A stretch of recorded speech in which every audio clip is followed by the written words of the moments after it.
इस टाइम ममता बनर्जी घमंड के नशे में, कहते हैं ना हाथी को दारू पिला दो तो घमंड के नशे में घूमता है, तो वो हाल है। ये पागल हथनी हुई है, ये पागल हथनी बन चुकी है। ये छो घमंड टूटा है। बिहार के सामने ताज़ा उदाहरण है। मतलब आज मैं एक प्रेडिक्शन कर रहा हूँ मैं कि 200 प्लस सीटें वेस्ट बंगाल में एनडीए की आई है। वोट चोरी किसको कहते हो आप? पहले तो आप माइंड मेकअप करिए कि कभी आप कहते हो ईवीएम से, अगर ईवीएम से तो वोट चोरी नहीं होगी, अगर वोट चोरी है तो ईवीएम की फिर क्या गलती है? यंग वोटर्स हैं, पढ़े लिखे हैं, एजुकेटेड हैं। वो पहले ज़माने के अंगूठा छाप नहीं थे कि भैया जो बोल दिया, कौन से दारू पिला के जो बोल दिया, बोतल दे दी, पैसे दे दिए और करवा दिया। दीदी की उम्र हो गई है, अब दीदी को रेस्टोरेंट है, दीदी को बोलने से क्या होगा? दीदी तो उम्र तो नीतीश बाबू की भी हो गई पे तो भैया हुई है, लेकिन काम तो कर रहे हैं ना। आप मुझे दीदी के 5 काम गिनवाइए आप जिन्होंने किए हो वेस्ट बंगाल के। 56 साल का हूँ मैं, युवा नहीं हूँ मैं।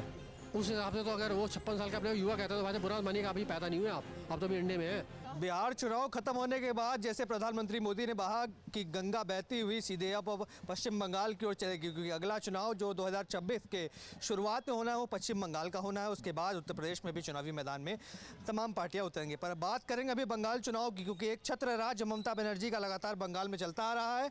कोई ऐसा पार्टी नहीं, कोई ऐसी नेता नहीं जो उसको चुनौती देने को सीधे तौर पर तैयार हो। पर एनडीए ने कहा है, प्रधानमंत्री ने कहा है कि अब की बार बंगाल में खेला हो बे। अब क्या कुछ होगा पश्चिम बंगाल के चुनाव में? क्या लगता है भारतीय जनता पार्टी के पास कोई नीति है, कोई नेता है जो ममता बनर्जी को सीधे तौर पर टक्कर दे पाए? जैसे प्रधानमंत्री ने कहा बिहार के बाद अगला नंबर बंगाल का है। सर छो घमंड टूटा है।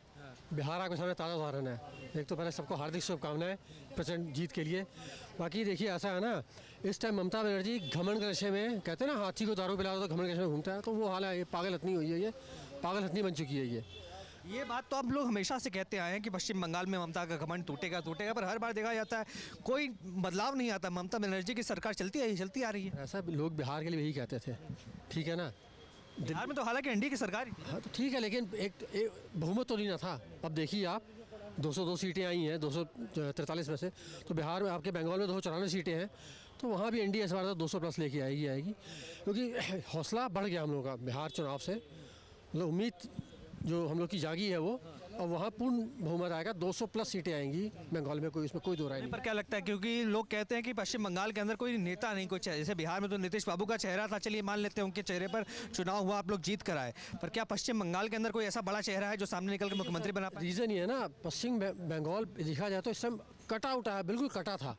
ममता बनर्जी किसी को कहते हैं ना, कहावत है पैरों में पानी रखने दे रही थी, कटा हुआ था वो। लेकिन अब ये कि अब आने वाले, अभी देखिए अभी 6 महीने पड़े वेस्ट बंगाल, आने वाले मतलब मार्च अप्रैल में अगले साल 26 में वेस्ट बंगाल, आसाम, पुडुचेरी, केरला और तमिलनाडु में चुनाव होंगे। आपके सामने है ये।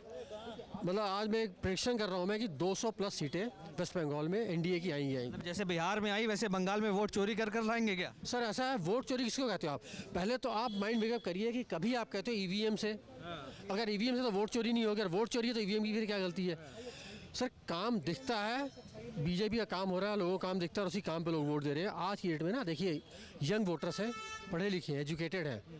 वो पहले ज़माने के अंगूठा छाप नहीं थे कि भैया जो बोल दिया, कौन से दारू पिला के जो बोल दिया, बोतल दे दी, पैसे दे दिए और करवा दिया। अब यंग वोटर को दिखता है काम हो रहा है, बीजेपी काम कर रही है, अच्छाई की तरफ जो है रस्ते जा रहे हैं, और इसलिए उनको वोट। दीदी तो बोलती हैं होवे ना आमी बोनबे मुख्यमंत्री। देखिए दीदी की उम्र हो गई है, अब दीदी को रेस्टोरेंट है, दीदी को बोलने से क्या होगा? दीदी तो उम्र तो नीतीश बाबू की भी हो गई तो भैया हुई है, लेकिन काम तो कर रहे हैं ना। आप मुझे दीदी के 5 काम गिनवाइए आप जिन्होंने किए हो वेस्ट बंगाल के अच्छे। सिर्फ वोट बैंक है, सिर्फ एक तबके के लिए काम कर रही है वो, बाकी कुछ नहीं कर रही। नीतीश बाबू का हर एक के लिए काम कर रहे थे ना। अब मुझे बताइए, आप ममता जी के 2 काम गिनवा दो आप जो उसने हर एक तबके के लिए की हो, नहीं गिनवा सकते आप। उनका सिर्फ एक सेट वोट बैंक है, और वो भी जो है देखिए वो वोट बैंक तो आगामी चुनाव में भी रहेगा, उसको कैसे मात दीजिएगा? वही तो प्रश्न ऐसा है। वोट बैंक की बात हो रही है ना, कह रहे हैं उनका है। अभी जैसे SIR वहाँ लागू होगा ना तो आपको पता चल जाएगा, फिर वोट काटेंगे और वही वोट चोरी। वोट सर वोट किसके कटे? मेरी बात सुनिए, आप पत्रकार हैं आप, ठीक है ना। बिहार में हल्ला क्या था, 65 लाख वोट कटे हैं। उसमें 65 बंदे आए हैं रोते हुए, हमारा वोट कट गया। अगर होता FIR होती ना।